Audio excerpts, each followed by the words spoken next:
Hi friends, అందరు ఎలా ఉన్నారు? బాగున్నారా? నేను బాగున్నాను ఫ్రెండ్స్. ఇవాళైతే చాలా వెరైటీ కిచిడి. మనం ఎప్పుడు పెసరపప్పుతో చేస్తూ ఉంటాం కదా.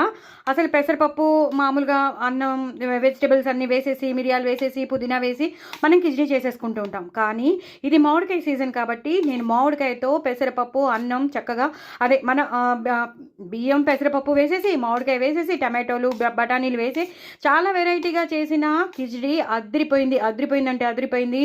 అసలు చెప్పలేను ఎంత టేస్టీగా ఉందంటే. చాలా తక్కువ వెజిటబుల్స్ వేసాను, ఎక్కువ మామిడికాయ, అలాగే మన టమాటోలు, బఠానీలు, మిరియాలు, మన గరం మసాలాలు ఏమేమి వేసుకోవాలో అవన్నీ వేసి చేశాను. అదిరిపోయింది.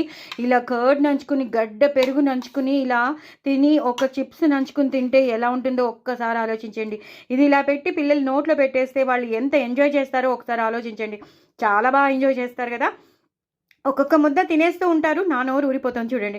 ఒక్కొక్క ముద్ద తినేస్తూ ఉంటారు, మళ్ళీ వెంటనే అనేస్తారు. నిజంగా కదా, అంత బాగుంటుంది. కాబట్టి ఇలా గడ్డ పెరుగులో చూడండి, ఇలా కింద కూడా పడట్లేదు.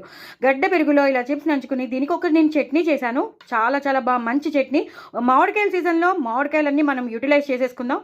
ఇంకా చింతపండు కొంచెం పక్కన పెట్టచ్చు మనం, ఎందుకంటే అంత టేస్టీగా న్యాచురల్గా మంచిది కాబట్టి, విటమిన్ సి ఎక్కువ ఉంటుంది కాబట్టి. సో మామిడికాయలు, కొబ్బరి, అలాగే పండుపోయిన పచ్చిమిరపకాయలు, ఉల్లిపాయలు వేసి, వెల్లుల్లిపాయలు వేసి చేసిన చట్నీ అదిరిపోయింది. ఒక రేంజ్లో ఉంది. నువ్వులు కూడా వేసానేమో, కొంచెం బెల్లం కూడా వేసానేమో. అసలు చట్నీ అయితే అదిరిపోయింది. అన్నీ వేసాను, కొత్తిమీరతో కానీ అన్నీ వేసేసాను. ధనియాలు వేసుకున్నాను. ఇంకా నేను దీని రెసిపీ షేర్ చేస్తున్నాను కాబట్టి ఇంత షార్ట్ దాంట్లో చిరులీక్స్ చేయడం చాలా కష్టంగా ఉంది. సో తప్పకుండా ఈ చట్నీ మాత్రం మీరు చూడండి. చక్కగా మామిడికాయ వేసి చేశాను. అదిరిపోయిందంటే అదిరిపోయింది. ఆ నువ్వులు కానీ, మనం వేసిన కొబ్బరి కానీ, ఆ పండిపోయిన పచ్చిమిరపకాయలు కానీ, వెల్లుల్లి కానీ, ఉల్లిపాయలు కానీ, వావ్, ఎక్స్ట్రాడినరీ అంటాను. సో దీని రెసిపీ పంపిస్తున్నాను. దీని రెసిపీ నేను షేర్ చేస్తున్నాను. చక్కగా ఇలా చేసుకుని తినండి. ఇలా గడ్డ పెరుగుతో నంచుకుని ఇలా ఈ చట్నీతో తింటే ఒక రేంజ్లో ఉండదు. ఒక రేంజ్ కాదు, ఒక రేంజ్ అంటే ఒక రేంజ్ని మించిపోయి ఉంటుంది. మరి ఇంకెందుకు ఆలస్యం, తప్పకుండా చేసుకోండి, ఎంజాయ్ చేయండి. నా ఛానల్ మాత్రం సబ్స్క్రైబ్ చేసుకోవడం సిలసిలి మర్చిపోదు.